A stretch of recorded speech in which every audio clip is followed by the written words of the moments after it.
everyone, welcome back to my channel. Don't forget to click subscribe if you want more daily updates on cinematic sins. Ryan Reynolds, of legal age, residing in New York, do hereby declare under penalty of perjury that the following is true and correct to the best of my knowledge and belief. I have been married to Blake Lively since 2012. We share 4 children and reside primarily in Tribeca, Manhattan, in a penthouse apartment that has, regrettably, become a focal point in the ongoing legal controversy between my wife and Mr. Justin Baldoni. Taylor Swift is a close personal friend of ours. I've known her since around 2015, and she has been a frequent guest in our home. On the evening referenced in Mr. Baldoni's defamation counterclaim October 8, 2024, she was invited by Blake to join us for dinner following a scheduled script meeting between Blake and Mr. Baldoni regarding the film It Ends With Us. I was present at home that evening, though not involved in the meeting. I was upstairs for the majority of the time, looking after our children while Blake and Mr. Baldoni met downstairs in our living room. At approximately 9:15 p.m., Taylor arrived. She was unaware that any meeting was still ongoing. As she entered the residence, Mr. Baldoni was just leaving. I witnessed a moment of brief eye contact between the two, but there were no words exchanged. He walked out quietly. Taylor looked at me and asked if everything was all right. I answered lightly, "All good, just movie stuff," to avoid getting into details. At no point that evening did I take part in the script discussion. I was not asked for input, I did not provide feedback, and I certainly did not attempt to exert influence over Mr. Baldoni in any way. The implication in his legal filing that my presence, or that of Taylor Swift's, was somehow intimidating or coercive is flatly untrue and frankly absurd. Taylor had no involvement in the meeting. She had no knowledge of what was discussed, and she didn't arrive until after Mr. Baldoni had already left. To suggest that she, Blake, or I had conspired to corner Mr. Baldoni or pressure him into accepting changes to the script is not only inaccurate, it is a fundamental mischaracterization of the events that occurred. I have never had any formal involvement in the film It Ends With Us.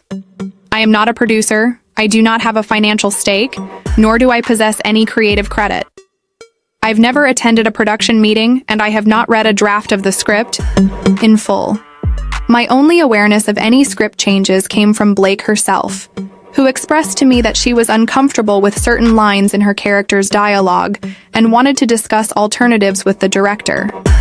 I told her to trust her instincts, as I always do. That was the full extent of my commentary on the project. As for Taylor's role, to the best of my knowledge, her only involvement in the film was permitting the use of one of her songs, My Tears Ricochet, which I believe was intended for a key emotional sequence.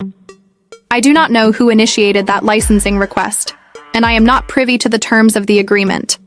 I can say with certainty, however, that she had no role in casting, writing, scoring, or creative oversight on the project. She arrived at our home that night expecting to share a late dinner with friends. She was not briefed on the meeting, nor did she inquire about it once she arrived. When I mentioned that the script discussion had just wrapped and that Justin had left a few minutes earlier, Taylor seemed surprised. She said, "Oh, was that Justin?" followed by, "Weird vibe." That was the extent of her commentary. We then moved on to dinner. At no point during the evening did the subject of the film come up again. Taylor did not offer any feedback or express any opinions about the project, either to Blake or to me. The conversation that night revolved around personal matters. So I cast Sadie Sink and Dylan O'Brien, who are incredible actors, in this short film, and they could not have blown me away more. It was the most unbelievable experience working with people who are that. A form of public theater. My wife's claims are grounded in her experience and have been filed in accordance with due legal process. I believe those claims deserve a proper hearing, free from media spin and distractions. The decision by Mr. Baldoni's legal team to subpoena Taylor Swift, someone who has no material connection to the case, is a publicity stunt designed to muddy the waters and create a spectacle. To be clear, Taylor arrived after the meeting ended. She did not witness any conversation between Blake and Justin, nor did she participate in any discussion about the script. She cannot corroborate or disprove anything that was said in that meeting because she was not there. Using her name to generate headlines diminishes the seriousness of the underlying legal issues and trivializes what should be a respectful legal process. This legal battle is already difficult and emotionally taxing for everyone involved. Dragging uninvolved third parties into it, especially people with high public profiles, only makes it harder to focus on the actual claims at hand. I have no interest in fueling the media frenzy around this case, but I also won't remain silent when mischaracterizations are being published and amplified. I respectfully submit this affidavit in support of clarifying my role, or lack thereof, in this matter. I was present in the home. I witnessed nothing inappropriate or coercive. I did not participate in the meeting. Neither did Taylor Swift. The idea that our presence alone constitutes pressure is unfounded.